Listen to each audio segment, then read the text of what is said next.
President of the United Nations General Assembly, Ambassador Dennis Francis, says this country's position on the Venezuela issue is both wise and pragmatic. The head of the General Assembly is in Trinidad and Tobago for a short visit and sat down with CNC3 News for a one-on-one conversation on matters affecting the region.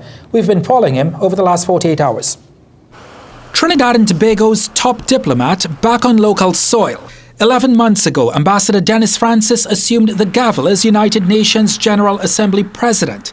He arrived in this country on Sunday for a 4-day visit, which included meeting acting President Nigel de Freitas on Monday.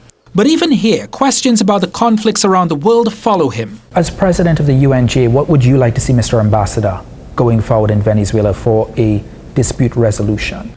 Hours after arriving in the country on Sunday, Ambassador Francis sat down with us for an interview. As we spoke, millions in Venezuela marched for and against President Nicolas Maduro a week after the country's elections. Do you feel that governments, both past and present, have done the right thing in remaining neutral? Why should any government take a risk of being seen to be aligned with one side as opposed to the other, when the situation can be very fluid and change? So I think the neutrality position is a wise one. It's a pragmatic one. Ambassador Francis said what once looked like a political problem now threatens to become a constitutional one in the Bolivarian state.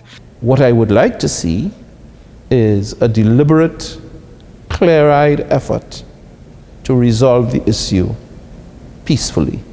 He urged Venezuela to use the UN's court systems to settle the country's disputes.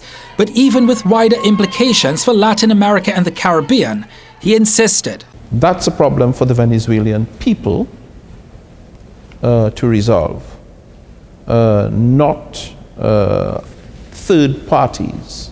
Much like the rest of the world, the UN watches and waits to see the next political move in Venezuela.